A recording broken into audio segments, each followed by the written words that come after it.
Vaginal tightening కోసం laser treatment అంటే భయపడుతున్నారా? అయితే ఈ లేజర్ గురించి చిన్న డౌట్స్ని మీకు క్లారిఫై చేయడానికి ఈ వీడియో చేస్తున్నాను. ఇదే CO2 లేజర్. అంటే CO2 లేజర్ అనేది మనం వెజైనల్ టైట్నింగ్ కోసం యూజ్ చేస్తాం. సో ఈ ప్రొసీజర్ ద్వారా ఇక్కడ ఒక చిన్న ప్రోబ్ని కనెక్ట్ చేసి hardly it takes 15 to 20 minutes. It is painless, scarless and it is non surgical. అంటే ఇది డే కేర్ ప్రొసీజర్, సర్జరీ కాదు.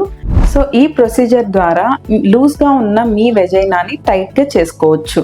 ఇది ఒక ప్రొసీజర్లోనే కరెక్ట్ అయిపోతుందంటే it takes series of sessions. అంటే depending on the patient 3 to 4 లేదంటే కొంతమందికి 5 to 6 సెషన్స్ కూడా అడ్వైస్ చేస్తాం. దీంతో పాటు ఇంకొన్ని పెల్విక్ ఫ్లోర్ ఎక్సర్సైజెస్ అనేవి మీకు సజెస్ట్ చేస్తాం. ఈ ప్రొసీజర్ చేసుకున్న తర్వాత బెడ్ రెస్ట్ ఉండాలా అంటే అవసరం లేదు. బెడ్ రెస్ట్ ఏం అవసరం లేదు. దీని తర్వాత మీ రెగ్యులర్ డ్యూటీస్కి మీరు వెళ్ళిపోవచ్చు.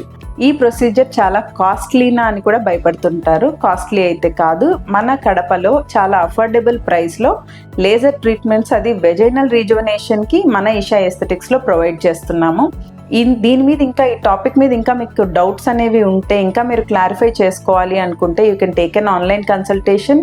ఎవరైతే రాలేని వాళ్ళు ఉంటారో, రాగలిగిన వాళ్ళైతే ఒకసారి వచ్చి మీ ప్రాబ్లమ్ని చెప్పి సరైన ట్రీట్మెంట్ అనేది తీసుకోండి. లేజర్ ట్రీట్మెంట్ అంటే భయపడే మీ ఫ్రెండ్స్కి ఈ లేజర్ గురించి ఉన్న ఇన్ఫర్మేషన్ని షేర్ చేయండి.